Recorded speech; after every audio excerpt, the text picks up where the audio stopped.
people say, you're a natural born leader, I think it's because of my upbringing, because I had to be that leader at home, because I was, a secondary parent, because I was this first generation kid, because I was taught to be scrappy and find the resources and fight for them. I think it shows up every day. I don't think it really changes for young people of color.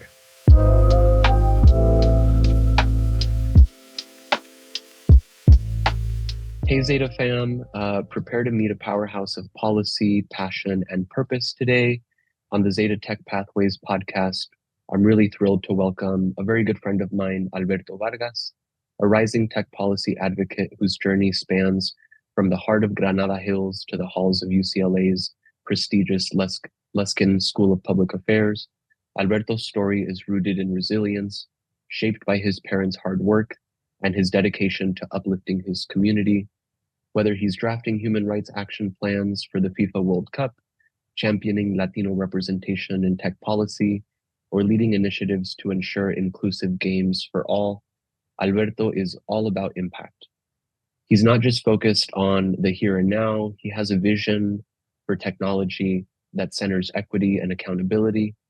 With a commitment to AI regulation and economic development, Alberto believes in technology and that it should advance, but with guardrails to protect communities. In this conversation, we're going to dive into his hands-on experience with the mayor's office in LA and the Latino Policy Institute, his work on the front lines of community engagement, and his big dreams for tech policy reform in California. Alberto, welcome. It's good to see you. We're going to get started by talking about your journey growing up and then dive deep into some of your professional experience. But thank you for joining us. Awesome. Thank you, Jose. That's an amazing intro.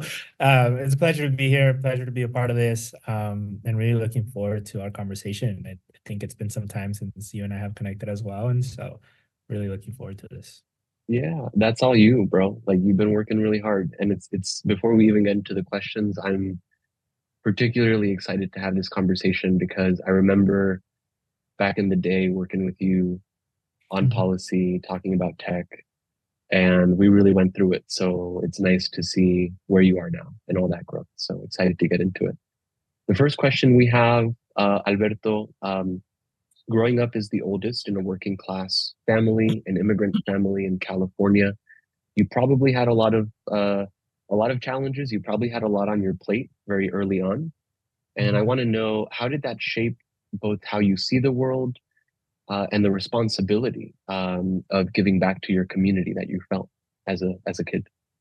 I think there's a lot there to, unpack. I think the biggest thing is I've always served in a secondary parent role for my family. I'm the oldest of three. Really, I say four now because I have a baby nephew. So my sister's a mom now.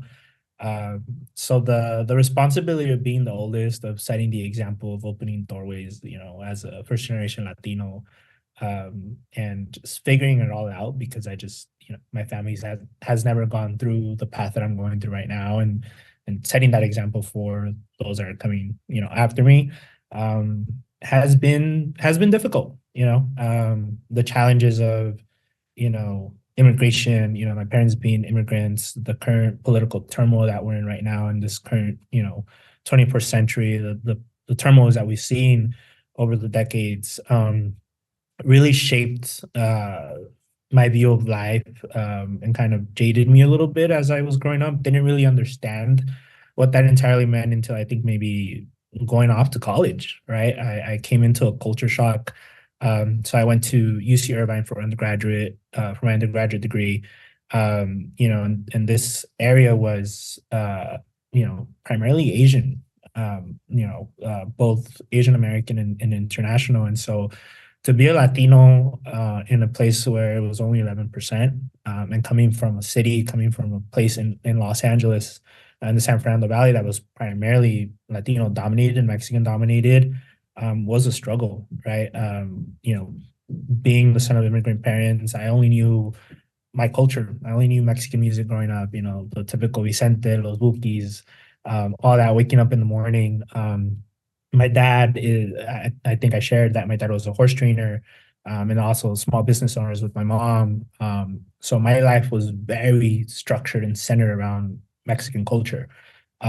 So once I was placed out of that, it was a culture shock, right? And the playing that secondary parent role and going away from my family, when that's all I kind of ever knew growing up, to take care of your siblings. You're supposed to help us at home, help us cook, help us clean, help us, guide your siblings to be good kids, right? Change my perspective of the world, where I was always taking calculated risk, or I wouldn't do certain things, or I wouldn't take, you know, or do something that I felt like was going to just not only affect myself and my future, but could potentially affect the future of my family, right?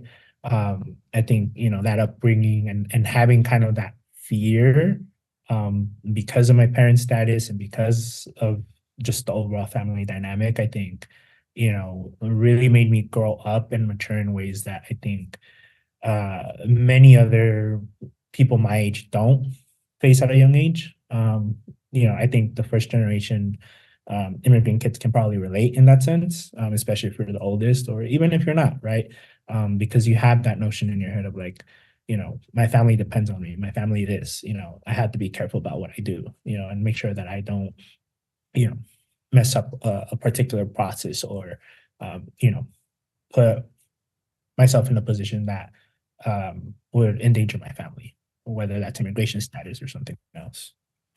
Something you said just now really stands out. You said that you found yourself taking calculated risks. And I think that that's something that a lot of folks in our shoes, as maybe first generation Americans or, Hispanics, folks from low income households, can relate to. Do you think that there's a connection between you being someone that feels like you take calculated risks and your decision to be in the tech space? Is there a correlation there for you? Um, it's funny that you say that. I don't know what that direct correlation would be. Um, I think the tech space is so new. When I discovered it, I was wrapping up my fifth year at UC Irvine. Towards the end of my fourth year, staying a fifth year. I guess in a way you can say it was a calculated risk. And yes. So the reason why I say it's a calculated risk, or why it was a calculated risk to me, is because it's such a new area of policy that I feel like that we don't understand as a government or as a nation. So I think the opportunity for career development, jobs, just to be able to impact it, it was actually a calculated risk for me, because I knew that there would be, you know, endless possibilities to be in the space, as a person of color, as a young professional, as a first generation, graduate, and son of immigrant parents, right? I think over those years, and you remember this, right? In 2019, when I came out to LULAC, it was such a new space. I remember being in certain meetings, and I was maybe one of two or three people of color in those rooms, and everybody else was white. And I was just kind of like, why isn't there more people at the table of color, talking about, tech? And so I think that was my calculated risk when I took the role with LULAC at the time around tech policy. I was like, if it works out, great. I built the experience. I get to impact, this new area of policy that's up and coming.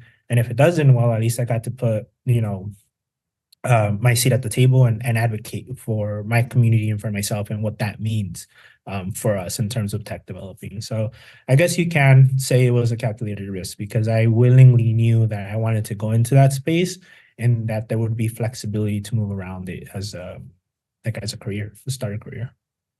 Yeah, I think that's really, I think that's really interesting, actually, how that worked out, right? Because I remember having these conversations with you even back then, about these opportunities to work on these kind of short funded projects that were brought in to do tech policy work for a national civil rights organization, LULAC, which we worked at together.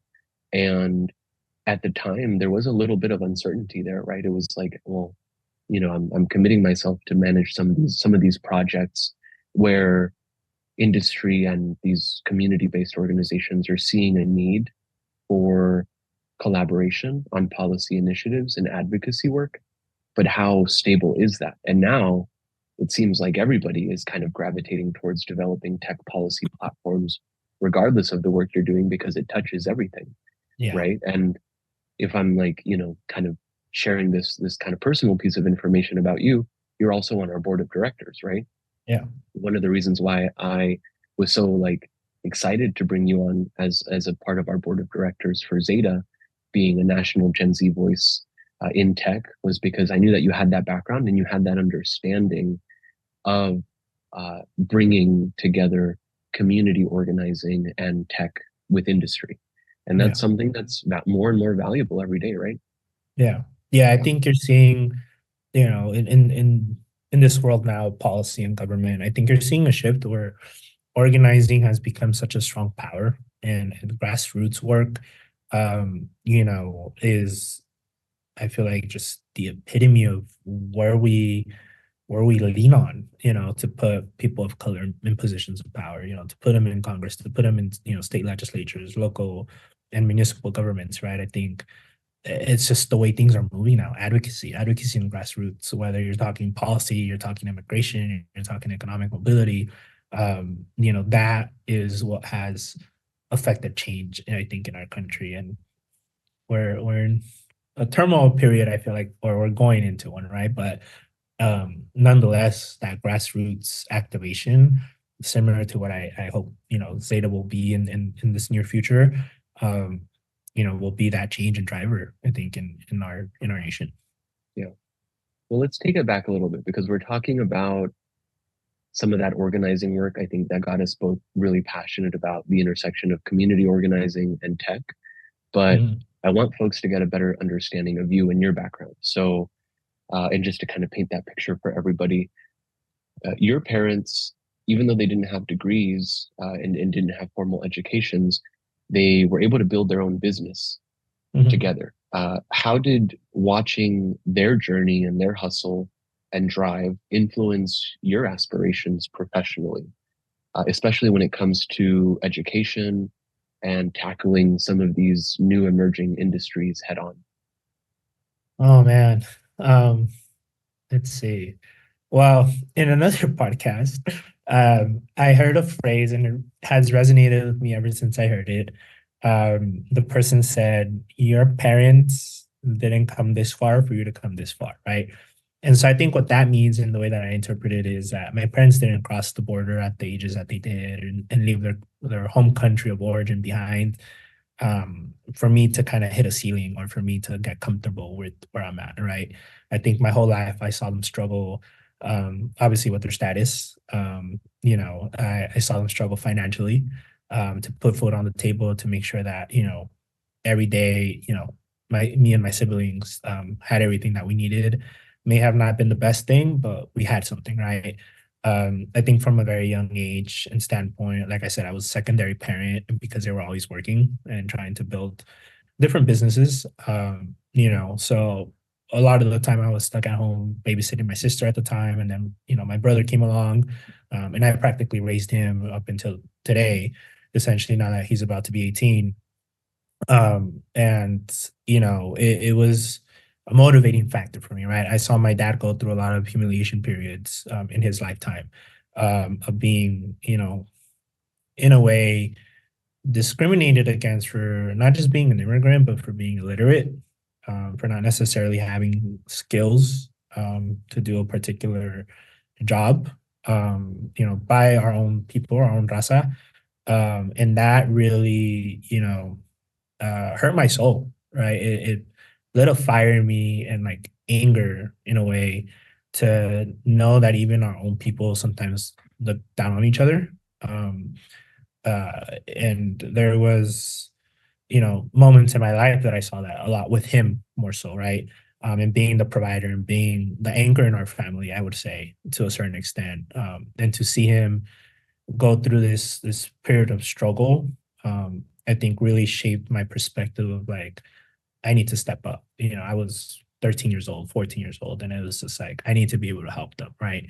Um, on the flip side, my mom was out here hustling, selling Tupperware, Mary Kay, Yapra her whole life, Herbalife. And they made a business out of it. They made a business out of it. My mom growing up in Guanajuato, my grandparents and her family out there, had puestos, right? So they had like little flea market setups, right, where they would sell all kinds of foods, enchiladas, arroz con leche, all that.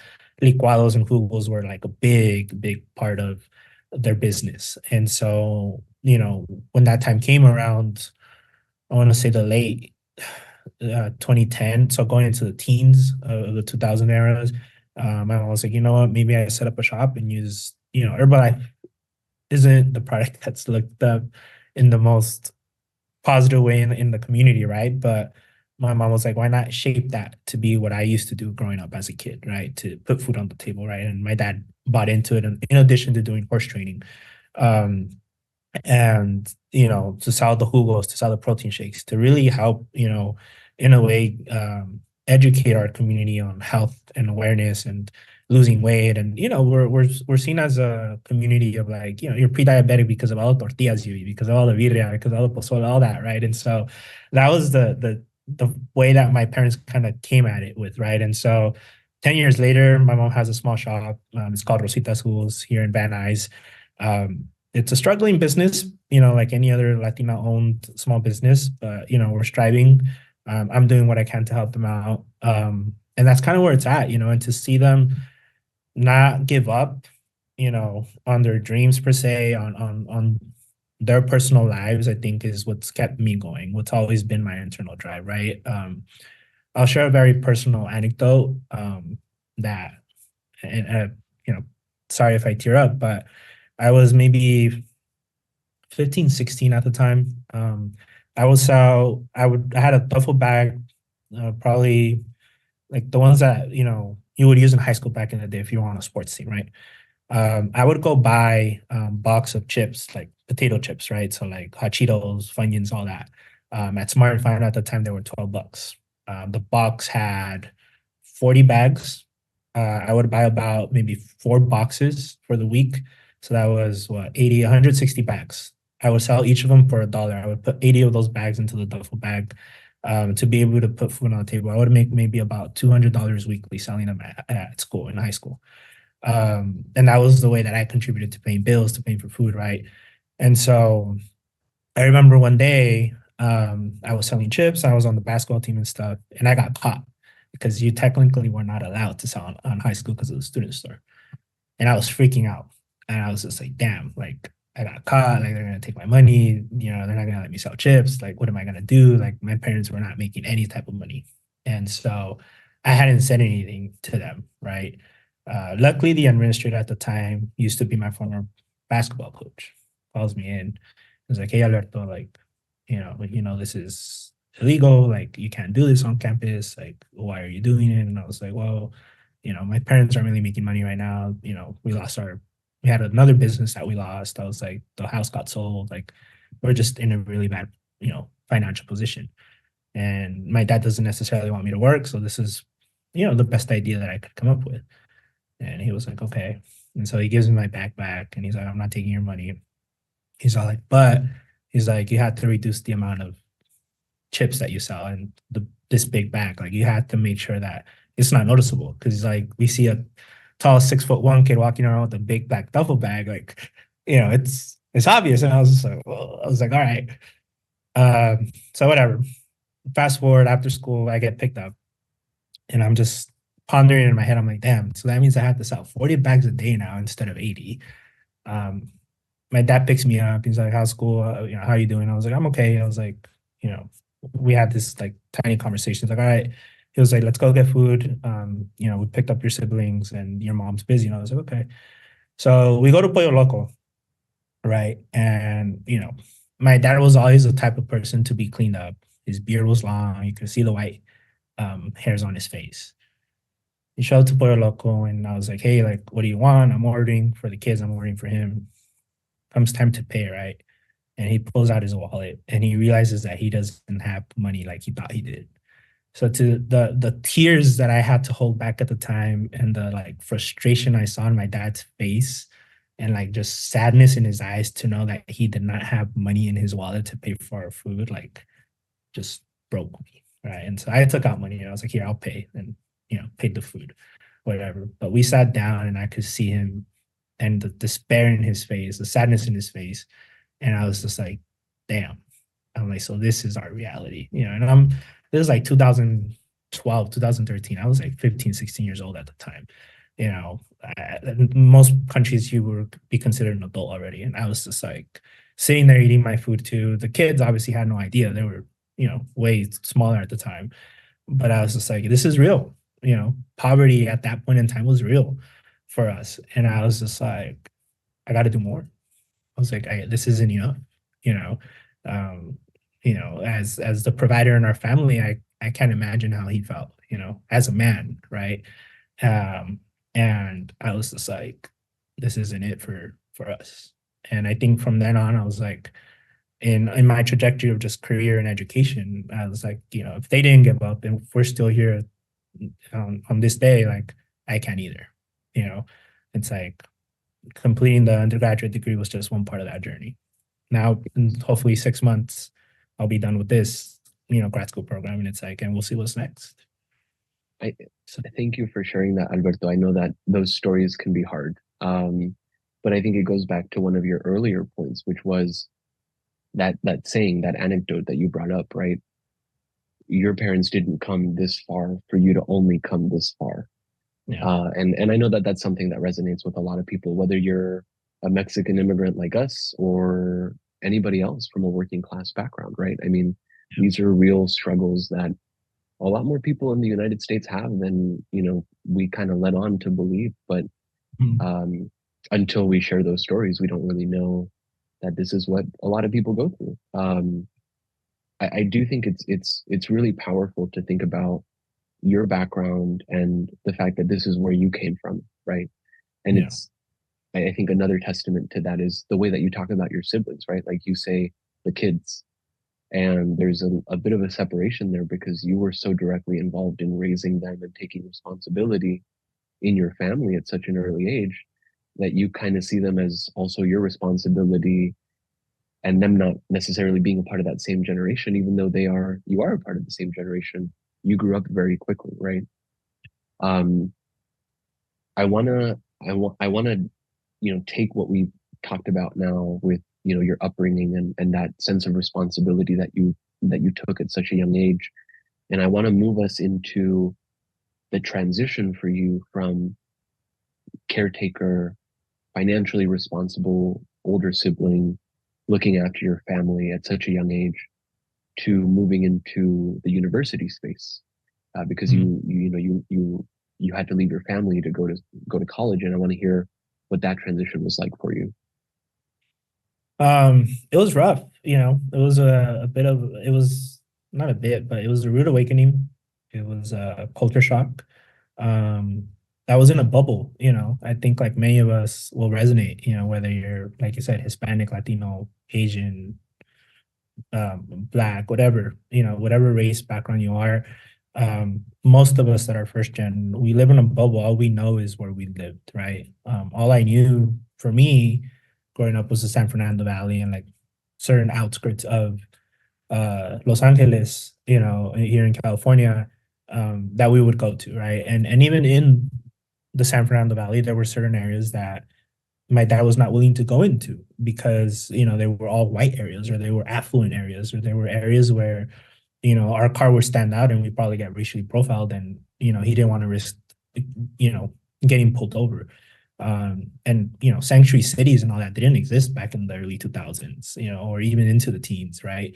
So it was always a factor of him looking out for himself, looking out for us, so that we wouldn't put ourselves in those positions. And so that's all I knew, and so when I stepped into UC Irvine, when I left the San Fernando Valley, Los Angeles, to Orange County, it was rough. I had a really, really rough time because here I am, this Mexican kid, from the valley, bumping my banda and corridos and mariachi music in my dorm with another student, that my roommate at the time, that was also from the San Fernando Valley, but grew up in a way different culture, like he was Latino, but didn't have the same appreciation that I did for Mexican culture.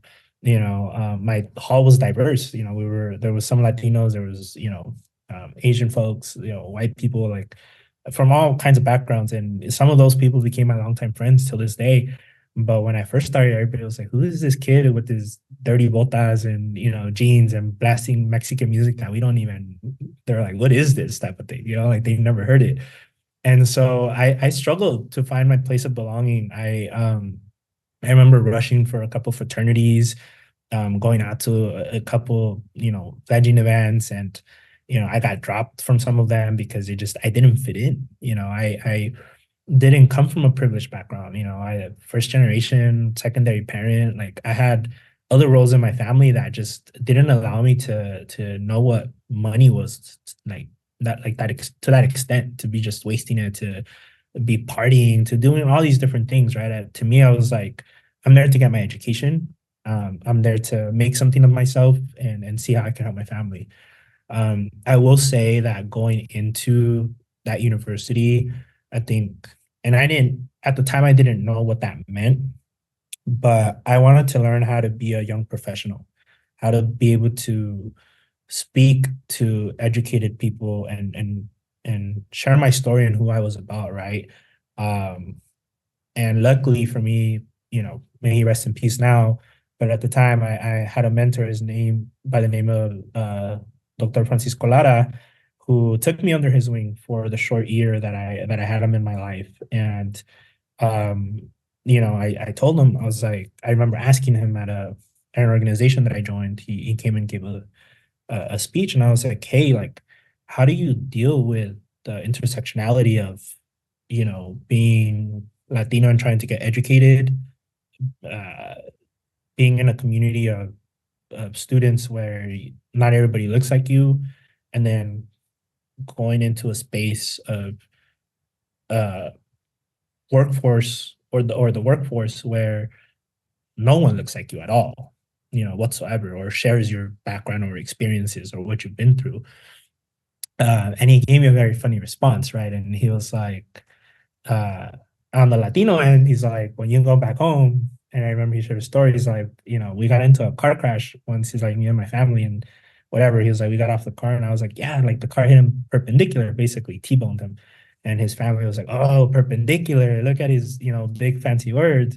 And I was like, it's funny you say that because I remember going back home for the break, and my vocabulary had changed a little bit. And my siblings are like, what are you talking about, dude? Like, we don't understand what you're saying, right? But it is just the articulation, the your vocabulary, whether you want to or not. Like my dad says, it's like era de huevo, like you were gonna learn, and if you didn't pick it up, like you were you're gonna just have to go with the flow and like roll with the punches, right? And so I had a hard time with the university. My first quarter, I ended up in academic probation because I just wasn't prepared. My high school, although it was one of the better academic schools in the San Fernando Valley, I feel like the rigor that we had, by no means was it any small feat, but it wasn't up to par like some of these kids that I met at UCI that came from private schools, that came from schools in other counties that had more resources in LAUSD. Um, so a lot of my professors were like, your writing's not up to par. You're not writing coherently. You're not doing enough. And it wasn't that I wasn't smart or that I was dumb or anything. I think it was just a different level of writing. My first language growing up was Spanish. It wasn't English. So there's always been, and that's, I think, one of the things I've always been insecure about is my writing, because of the fact that it's a process of growing, right? And so, yeah, I mean, that university, as much as or let me rephrase that. I love UCI, and it's where I discovered myself as a young professional, as a person, as a human being.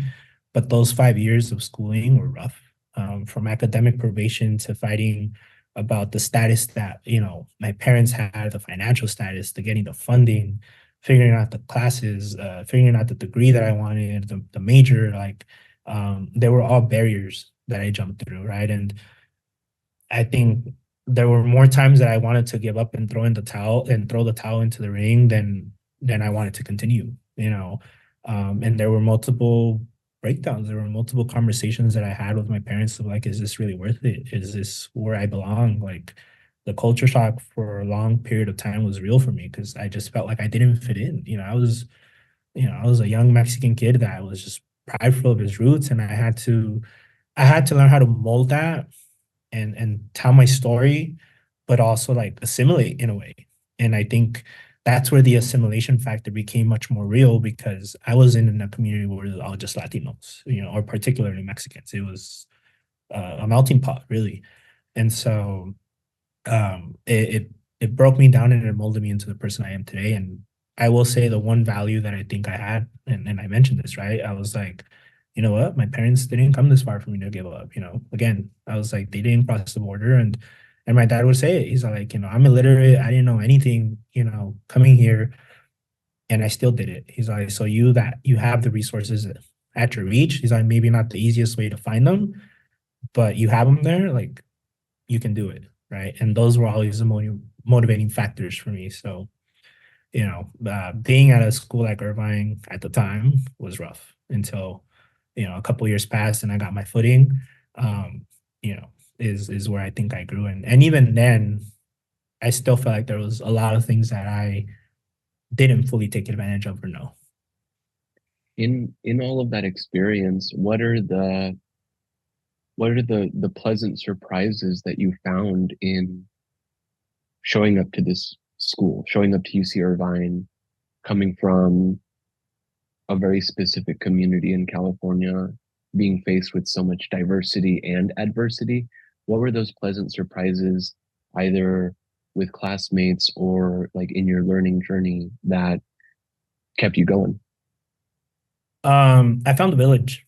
I found a village at that school. Um, I mean, you know this, right? I think a lot of my mentors that I found along the way, and Dr. Lara was one of them who I dearly loved so much. Unfortunately, he passed, I think, a year after I met him of cancer.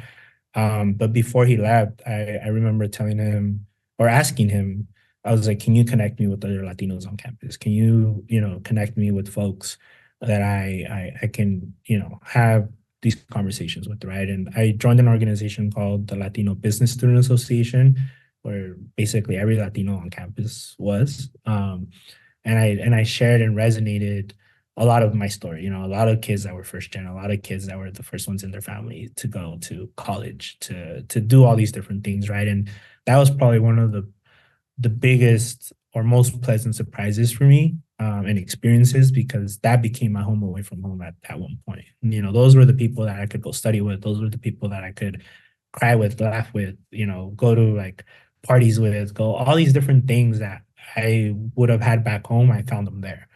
And then along the way, I started more with advocacy on campus and pushing for more student resources, especially for Latinos.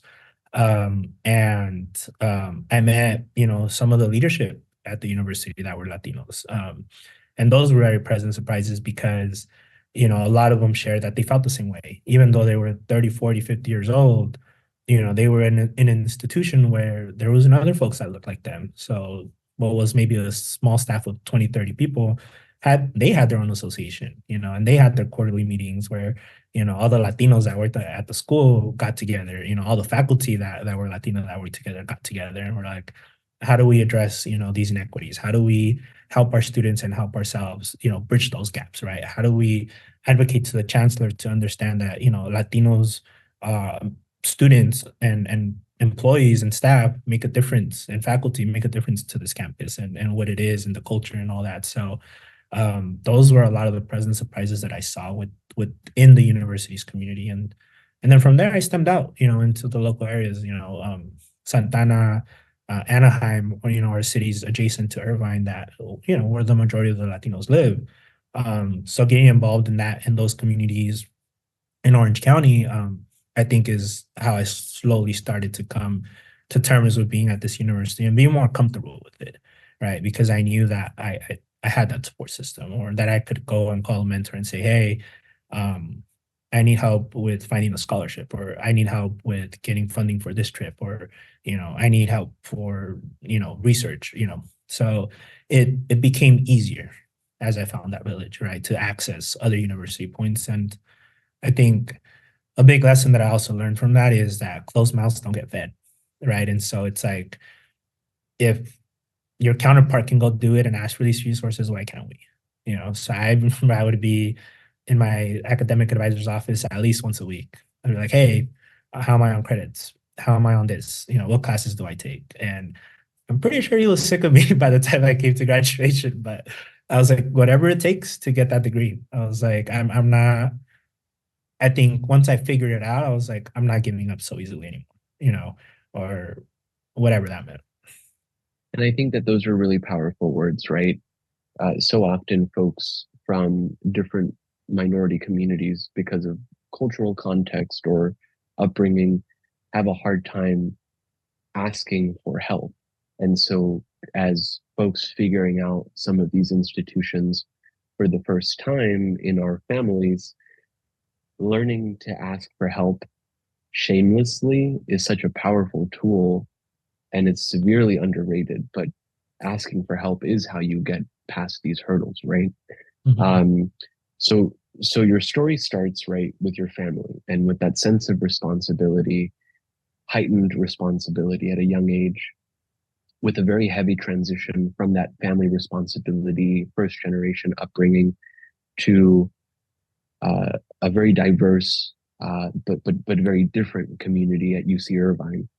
And then, as luck would have it, you made your way over to Washington D.C.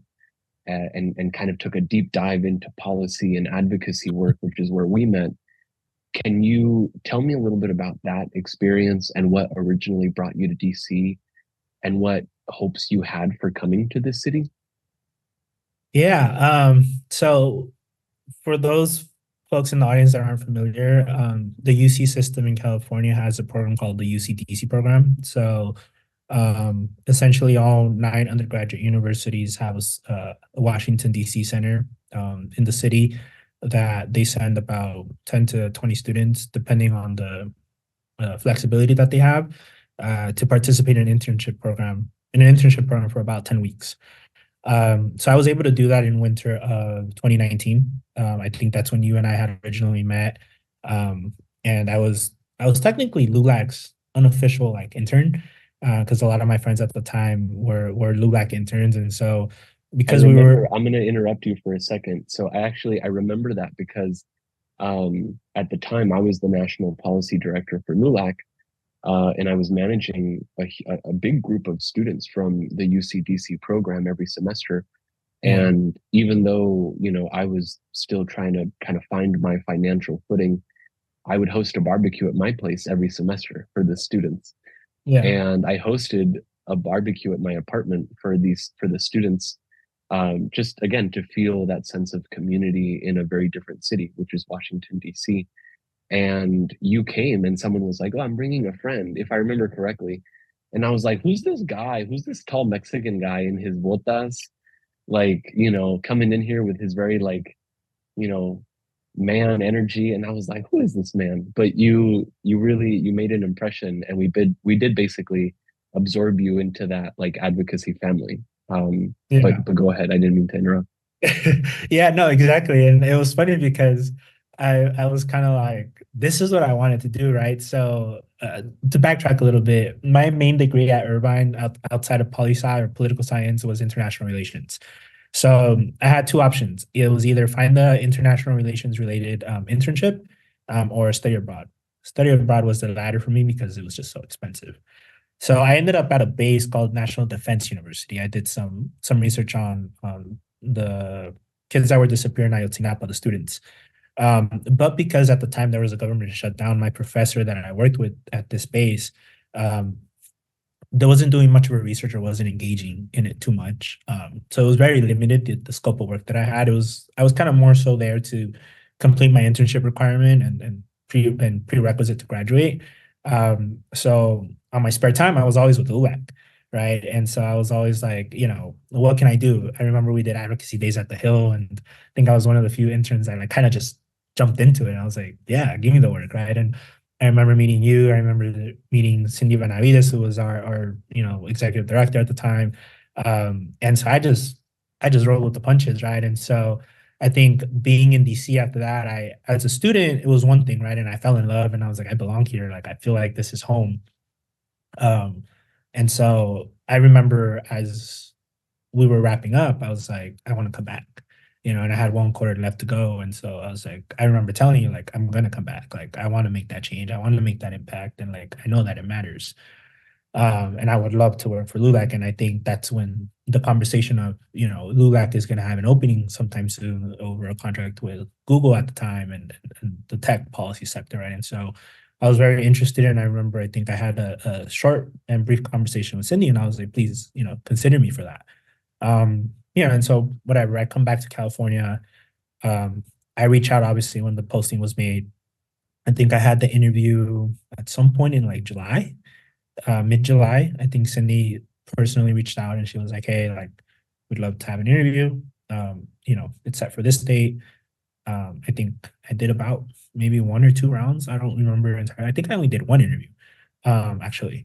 And yeah, like a month later, mid-August, she was like, hey, you got the job. I need you here. It was Labor Day weekend. She needed me there that Labor Day weekend to start on Monday or Tuesday. So she was like, I need you around here like September 6th. And I was like, what? I was just like, I got the offer. I negotiated the offer a little bit, negotiated the flight. And I remember where I was at the time was like, it gave me like to the end of the month so I can provide a counter offer on with our nonprofit. And I remember I called a couple mentors. I talked to my parents about it, and they're like, "This is an opportunity of a lifetime." And they're like, "It can go one of two ways. It can go super great, and you stay out there and you get your experience that you want, or it doesn't go too great, but at least you tried it." And I was like, "I'm type of thing." Like my parents are like, "Take the risk." What, like, how bad can it be, right? And again, I relate this back to my dad said, I came here to this country and my mom too, like without knowing what it was. So for you to go 3,000 miles across the country, they're like, the language, the resources, like all that, like you're gonna figure it out. And I jumped on it, and I remember being in DC and it was hard. I was homesick. I missed my family. Obviously, my parents' status didn't let them travel to come see me. I remember you and I had a conversation that week when I started, and I was just going through it. And then, the work just started. And so, Grow with Google was the program I was handling on the Google side. And then it was like a hybrid position in doing tech policy. And so I was pulled between the programs department and the policy department and figuring that out and finding that balance to meet those deliverables, right? And so I think as those things kind of set on, I slowly started to feel more comfortable and at home because a lot of what my activations were in terms of the programming side of Grow with Google was teaching Latinos across the states in our councils at the time how to use Google Suite, how to have some type of digital literacy skills, right? And so that was always fun because I would get to interact with señoras and señores that reminded me of my parents, and they weren't just Mexican; they were Cuban, they were Puerto Rican, they were from the different Caribbean islands, and so it was in a way it was fun and it felt nice and I felt like I was at home because they'd be like, yeah, amigo, like please teach us, like show us what this means. And I was like, okay, like con más ganas, my dad would say, right? I would want to do that. But there was a lot of ups and downs within that program, right? Because of the fact that people weren't digitally literate, right? They struggled to get on Zoom when we did, hybrid activations. And even so, when we did teach them in person, they still struggled, right? And so I think that was a reflection sometimes on my work. And I think that's where it being my first job out of college, my first professional job, was a bit tough, and figuring out those strategies and how we would tap into the Latino community and those deliverables that Google wanted at the time, right? I think on the policy end, because I felt more comfortable with it, even though I was sometimes, like I said, one of two or three people of color in the room, I found myself a bit easier to articulate, because I was just like, I like this. Like, not to say that I didn't like the programming, but it was more so like it was me, like I'm doing this analysis and I'm gonna report back to you at the time, right? And Cindy. And I was like, and we're gonna make some type of suggestion, right? Did Versus did the you program. did you report to me? I can't remember. A couple times. I feel It like, was you were reporting to like three different people, right? yeah, it That's a was, lot. yeah. So it was you, it was Cindy, and I think at some point Google had a stake in that conversation too. Wow. So it was a lot, and then in our programs director at the time too. So really four people. And then obviously our director of fundraising at the time too, because we had to be careful about what we were proposing because we didn't want our tech funders to be like, LULAC, what are you doing? Like, type of thing. So all that to say that, DC, I want to say, left me a bit of a bittersweet experience. It was the first job. They always say that the first job is the hardest. And I learned a lot about myself, I think, in terms of independence, being away from my family, being away from home, 3,000 miles away, trying to find my community of Latinos there, meeting the expectations at work. And then, being a tall Mexican man, when I was stepping in these rooms, right? Where again, people didn't look like me. And so as the representative for LULAC, I had to find the balance of, I'm this young professional with this presence. I had to figure out how to use that to get what we wanted across the table in terms of policy suggestions, in terms of what was beneficial for our community of Latinos, of Hispanics, and making sure that we were considered, right? And so it was a lot of, you know, trial by fire, trial by error type of thing, right? And then the moments in where I got to tag along with you, or I got to tag along with Cindy and see you guys work the room in terms of policy was also very like insightful and important to me, right? Because I was like, okay, so that's how you have that conversation. So for next time, I was like, I know to start this way, or I know to engage it in this shape or form, right? And not to say that I was new to the networking space, but it was just daunting, I mean, I think there's more Latinos now in Washington D.C. than there was at the time. But it was hard. I mean, again, being a California kid, taken out of my bubble into a space where it was, all these high elected politicos and people with power and money.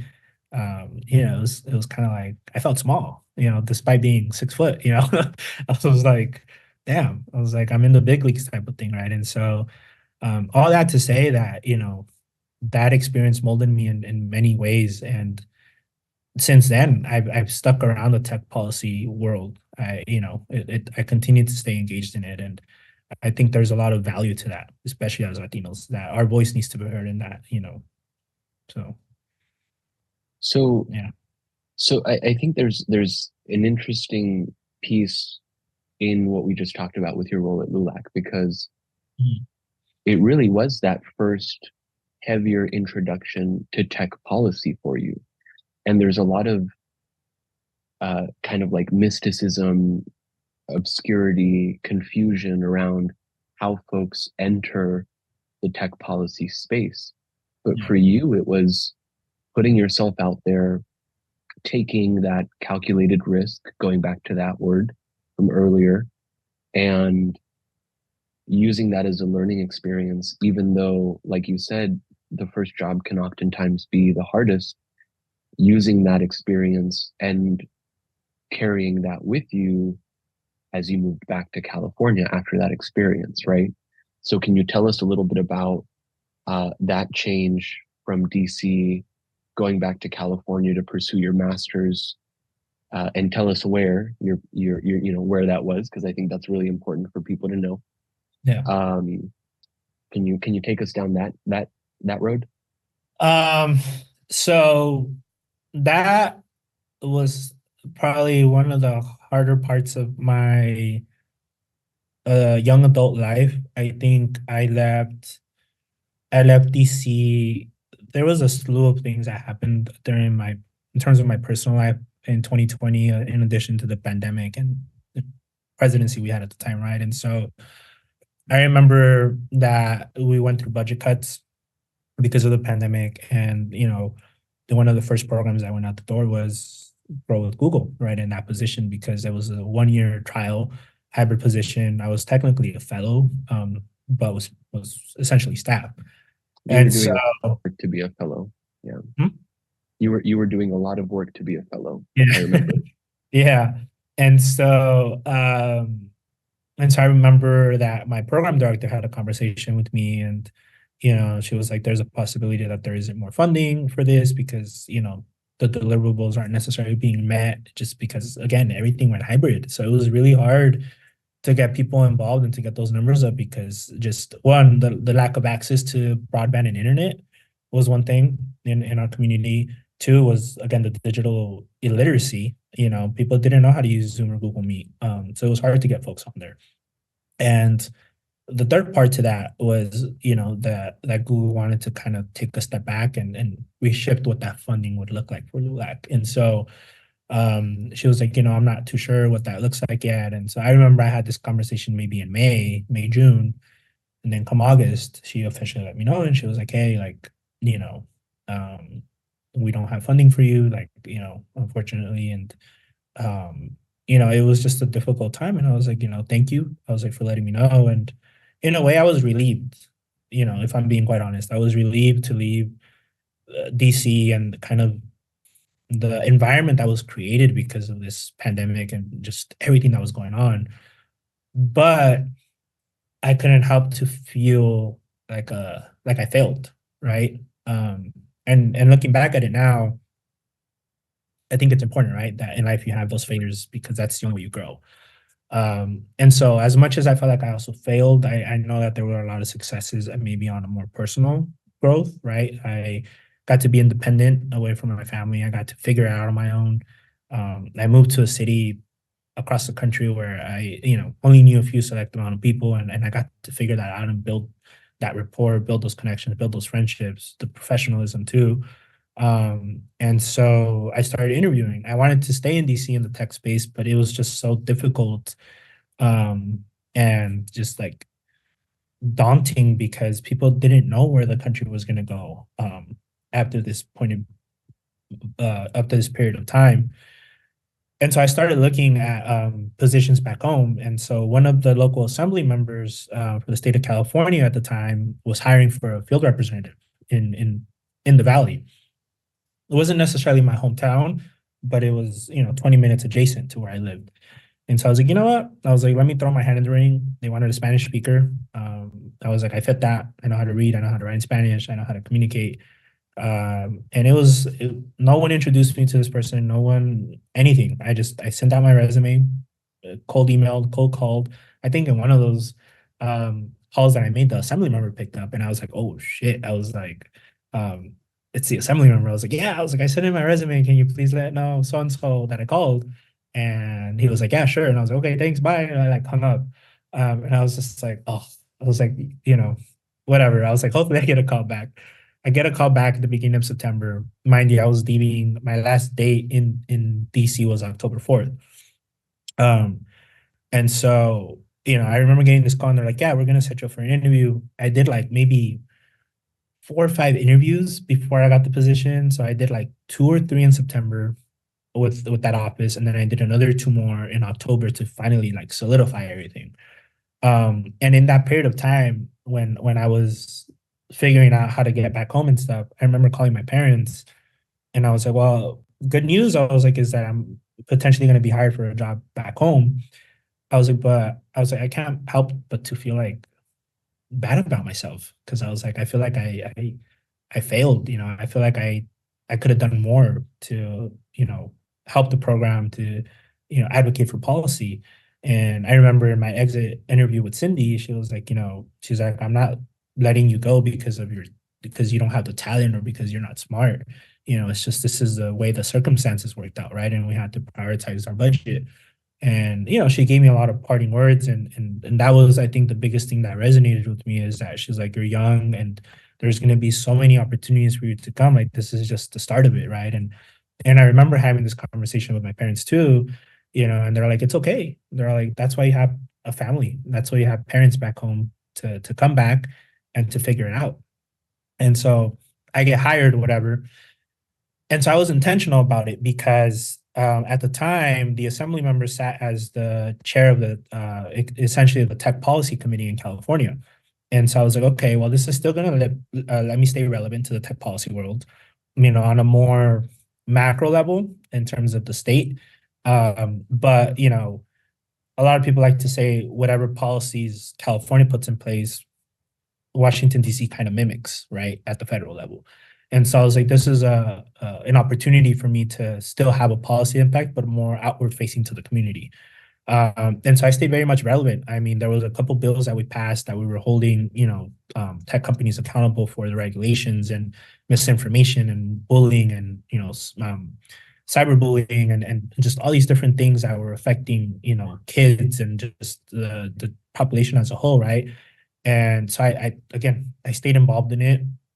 And it kind of over time put things into perspective for me that I was like, had I not had this experience with LULAC, had I not plunged myself into this opportunity, one, I wouldn't be in the tech space. That's one. Two, I wouldn't be where I'm at today. And three, I wouldn't have picked up the skills, the knowledge, what makes me as a young professional today if it wasn't for that opportunity. So as much of I feel like a bittersweet feeling or failure it was also like a blessing in disguise for me, right? Because it redirected me into staying in that tech space world, in an adjacent format, but very much still relevant to it, right? And so, I was with that office with that member for 3 years. The opportunities were great. I got involved politically. I got involved, statewide. And then, after those 3 years, fast forward, here I am now at UCLA's Lesson School of Public Affairs. Um, and the story there was that I took the LSAT, I got demoralized, and I was like, maybe I'll put law school on the back burner for now. But let me check out this master's program, right? And UCLA's public school, public affairs school is one of the few schools in the nation that has a master's in tech policy. I think Georgetown is one of the other universities, and there was another university in the Midwest that I can't remember. And so I was like, well, for one, I was like, I don't think I want to do another stint in DC at the time. I think just financially, it was a lot. I had already been in the workforce by this time 4 years, and I was like, I have bills, I have now real adult bills and all these other things. So I was like, I need to find a place where I can still be close to home, potentially live at home, and still getting my education, all this access. So I kind of put all my eggs in one basket with UCLA, really, because no other school here in Southern California or per se even Northern California had those opportunities. By the grace of God and some luck, I got in and I got full funding for both my first year and my second year. And I was like, I'm rolling with it. I'm rolling with the punches, and it's been an experience where I think a mentor of mine put it this way, that you learn a lot about yourself in grad school. It molds you and it breaks you down and it rebuilds you because you use all these experiences that you've already built and you put them into what you're learning now, and that has, led me to research, with LPPI, in the sense of looking at artificial intelligence, workforce development, looking at how technology is going to improve Los Angeles in terms of preparing for the FIFA World Cup in 26 and the Olympics and, infrastructure, right? And what that's going to look like in terms of hiring folks and giving back to economic development in the city. But then again, on the research side of the university, it's, how's the workforce of Latinos and the overall American population going to be impacted by artificial intelligence, right? And what are those regulations, all that kind of stuff. So just a question. So I want to ask, who is on the team working on those projects? You. Yeah, well, yes, me. Yes, that's what I was trying to get to. I want people to know, this is what you're working on now, right? Like Yeah. in your Yes. role. And so just wanted to set the stage, but Yeah. go ahead. What is that like now? Yeah, so working on that now is it's a lot. It's a lot of political navigation. It's a lot of political negotiating in the city with the mayor's office and the council members. As some folks may be aware, LA City Council has its own, diverse members and opinions and perspectives. And, the mayor has her priorities and what she needs to, you know, prioritize in terms of the city, right, and her constituents and the Angelinos that live here, right, and so kind of steering away from that political piece and narrowing it into in terms of my role and what that looks like is I'm there with her office, specifically the Office of International Affairs that handles a lot of the big mega sporting events coming to LA. And so my role has really been to support the international events team, right? And so the first project coming up is FIFA 26. And what that looks like right now is setting up pretty much the stage in terms of human rights, right? I think for those of you that are soccer fans, the next World Cup is predicted to be, I believe, in Saudi Arabia, Qatar, one of the two. I can't remember. I need to go back and double check. But we know that human rights in the Middle East, is a very sensitive topic of conversation. Journalism, obviously, I don't want to get too knee deep into it, but those are all causes for concern. In the U.S. as a whole, and particularly in LA, those things aren't an issue, right? But we're trying to help FIFA set this template and set this human rights action plan together so that it can serve as a guiding point for the future hosts of these soccer games, right? And so I've been tasked with that as a long-term project until my time at the mayor's office comes to an end to help develop this, right? And really make sure that there are protections in place against discrimination, making sure that there's inclusion, accessibility for people with disabilities, making sure that the city is engaged, that our constituents, that our residents are engaged, and that everybody's able to enjoy that, right, in a safe environment, right, and steering away from racial slurs or gender norm slurs, stuff like that, right, making sure that in LA that we have that safe space provided for our spectators, right, and so that has been what my work has revolved around in terms of FIFA. When we look at the Olympics and Paralympics, there are similar points: human rights strategy, accessibility issues, making sure that the 15 plus venues that are going to be active in LA in 2028, are running energy efficient, right? Whether that means all electric or minimizing the amount of fossil fuels and oil and gas that we will be using for these venues to keep the lights running for what's a whole month, essentially, or more than a whole month, because the preparations essentially are going to start between May of 2028 when USC and UCLA are out of school, up until the end of August, start of September, when both universities begin their academic year, right? So those will be the two main universities in LA that will be hosting these games, that will be hosting the Olympic Village, in addition to all the stadiums that we have in Southern California, right? And so really looking at that and creating energy sustainability, like I mentioned, making sure that the infrastructure, right? So the mayor's office has shared that they want to make it a cars-free games. How likely and possible that is, we're not sure. LA runs on motor vehicles. Like, it is necessary for you to have a car to get around. Public transit isn't as efficient in LA as it is in the East Coast, right? And we know that, and we understand that. So we are trying to build those things out to make that efficient come 2026, come 2028, and all the big mega sporting events that are in between, from the Super Bowl to the NBA All-Star Game to the PGA women's tournament. There's a bunch of other things in between that time that we're essentially just prepping for already. And so making sure that those things run as smoothly as possible is one of my roles, right? As the office that essentially oversees the entirety of these sports, we serve as essentially the liaison to other departments in the mayor's office, in the city and in the county, and making sure, and with private, private entities that are also looped in, and making sure that the work is getting done, right? And so my portfolio lies around, again, energy sustainability, public safety, transportation, and then the human rights aspect of it, right, and accessibility. So those have been my particular projects and areas that I've been managing, and a lot of it is looking up. A lot of it is looking great, but there is a bit of fear right now. Given just the political turmoil of where our elections went. In order to have this be a successful and profitable, Olympic and Paralympic Games, we need help from the federal government. What that looks like, we don't know. We won't know until next year, right? And making sure that we, as the city that we are, as the state that we are able to meet expectations, and provide value to the city.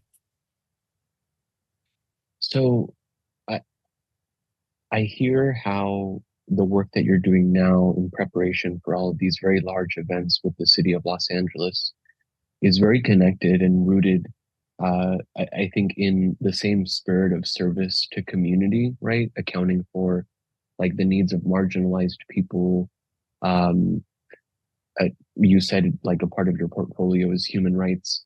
Where is for you the overlap with your background in tech? I mean, I can imagine that in building out these massive events now in a city like LA, tech is permeating all of those pieces, right? Mhm. There's a lot. I think, one of the big points is that we're trying to make, and um, I think that officials within the city don't necessarily realize it, but I think one of the tech factors that's coming in is fiber optics and Wi-Fi accessibility, internet accessibility throughout LA as a metropolitan city. You'd be surprised at how many dead zones there are in Los Angeles that don't have access. You would think that LA being the hub that it is of technology, of economic empowerment, small business, and all these other different things would have better accessibility to broadband and internet, but not entirely, right? And so that's one of the things, right, where it's kind of been adjacent to that and figuring out what does that look like, installing those things, right? We in the cities struggle with copper wire depth with our light poles, right, where essentially fiber optics would be connected to, and that's hard when you have people coming and stealing that wiring, right? Because then that cuts off the power that's needed, and so that's just one thing that I kind of been involved in very small or very it's a very minuscule thing that I've kind of tapped into.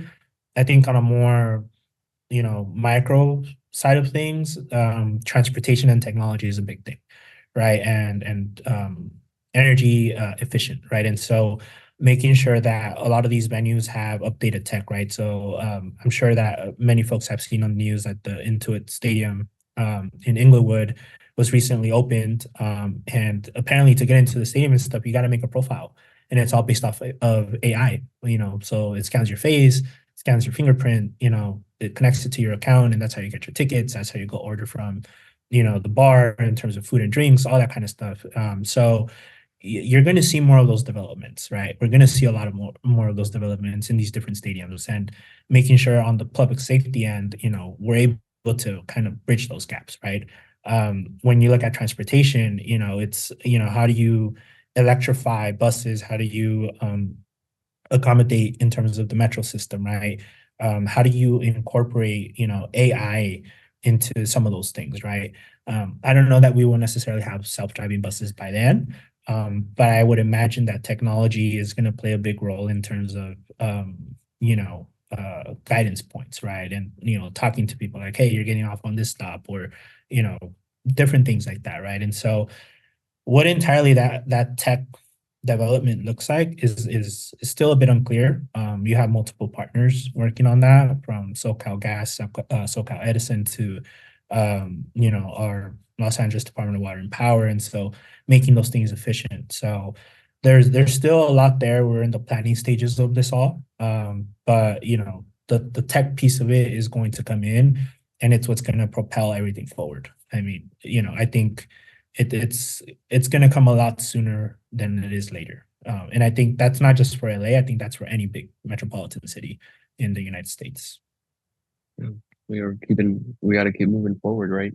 Yeah. I wanna, as we're kind of getting ready to, close this out here, I want to take a step back because, uh, this our podcast was created with the intention of showcasing journeys through tech for individuals, and we've spent a good amount of time talking about your entire journey.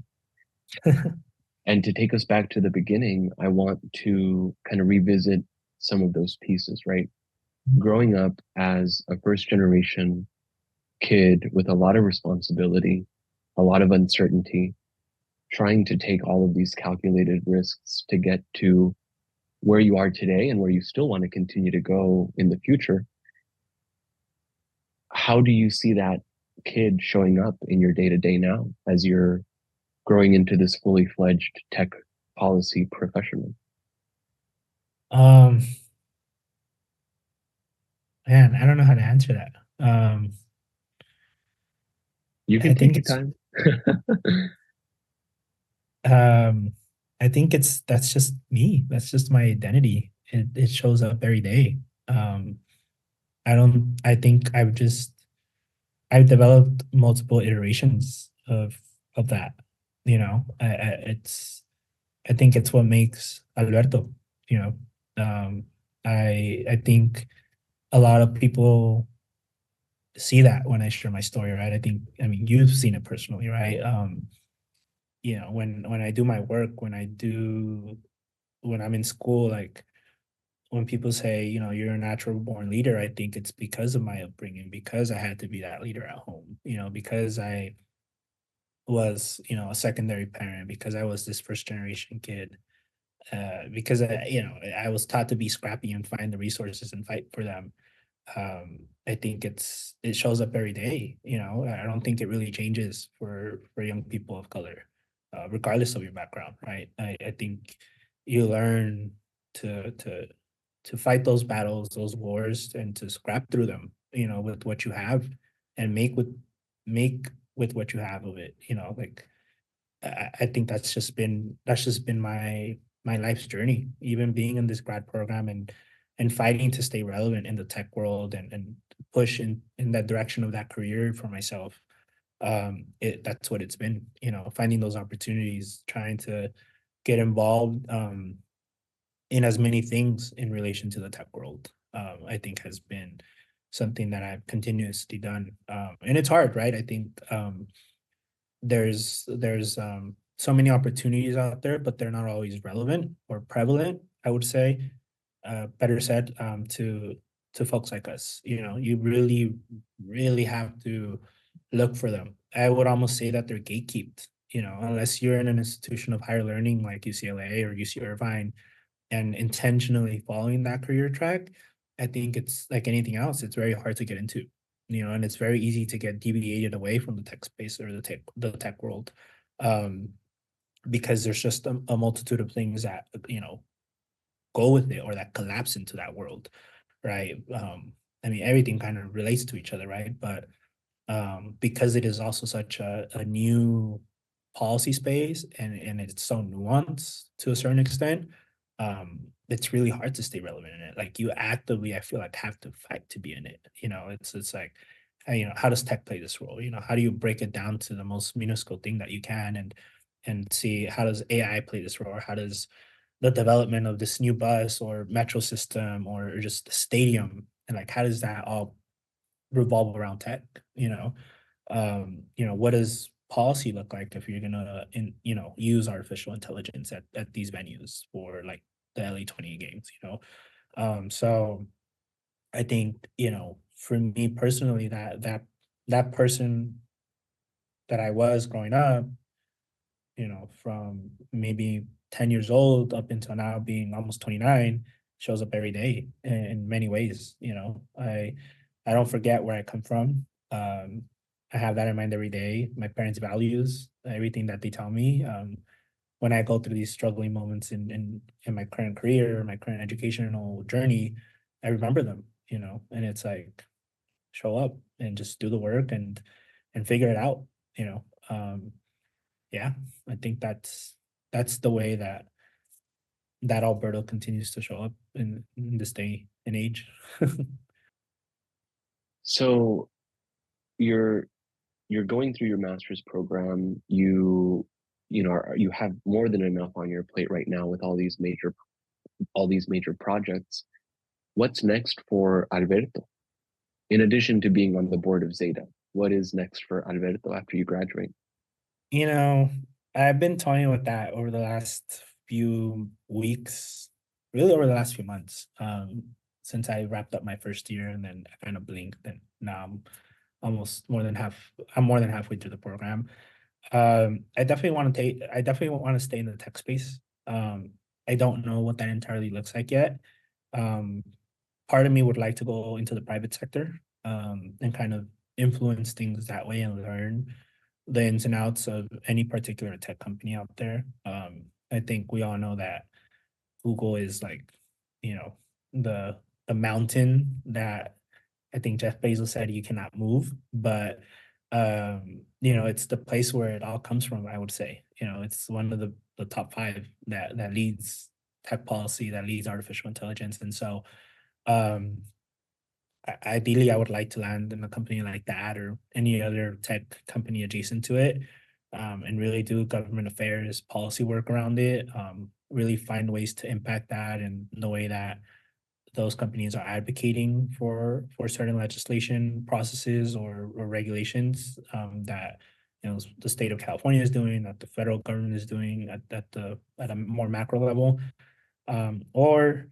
going into a government role, right? I think at the state level and again helping impact tech policy, and what that looks like moving forward, and being able to put those protections in place for not just the Hispanic Latino community or communities of color, but I think for America as a whole. I think that there's a lot of precedence there that has helped a lot of these large tech companies kind of you know not be held accountable like they should be. And so I want to be able to impact that in some sort of way, whether it's through the public sector or within the private sector, right? And then beyond that, I mean, I think you and I have shared this on a more personal note, is I do have aspirations of running for elected office one day. And that comes, I think, at the state level, right? I would like to be an elected official at the state level here in California at some point in my trajectory. So I think I'm really trying to build to that. And I think having a background in tech is going to be very unique because I don't know of any electeds yet besides the one I work for that have some type of expertise or background of that. So I think it's very relevant, and it's going to be even more relevant in the next few years. Yeah, I agree. I think it's so important, and we need more young leadership. Um, and I look forward to the day that I get to share your campaign promotional content and donate to your campaign as well. Um, okay, last question, and this is going to be a fun question to just kind of like lighten kind of the end of the mood here and get us closed up. Our last question is, what is your favorite tech product or tech tool right now, and why? Oh man, I probably shouldn't say this on the recording, but um, I think ChatGPT. Okay, ChatGPT has gotten me through grad school.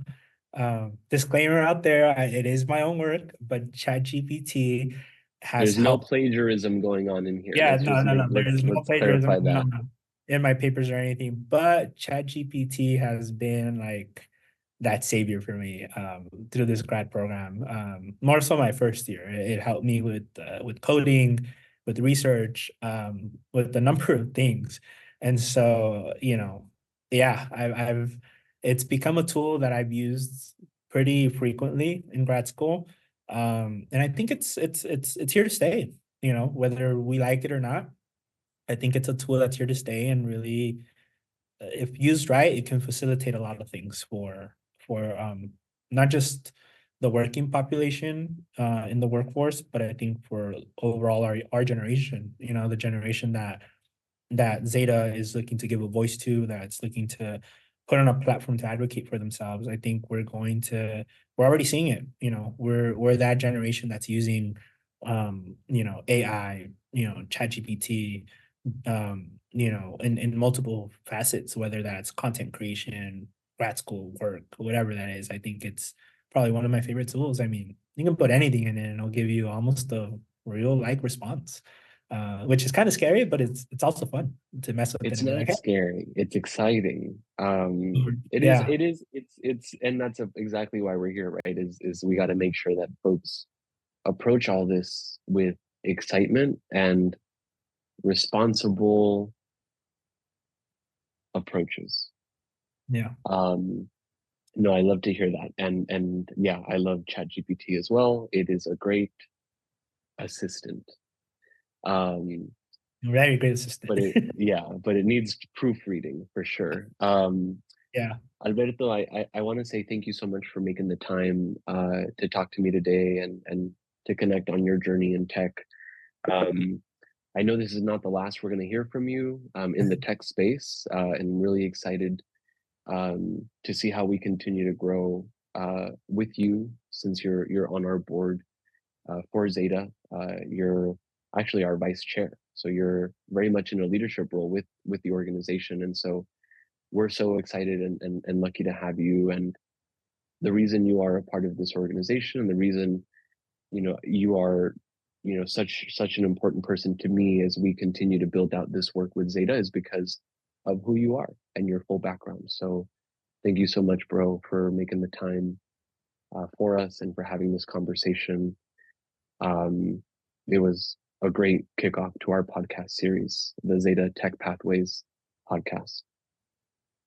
awesome. Gracias, Jose. Thank you for Yeah. having me, and I look forward to seeing the growth of this organization, and all the great work that we're going to continue to do.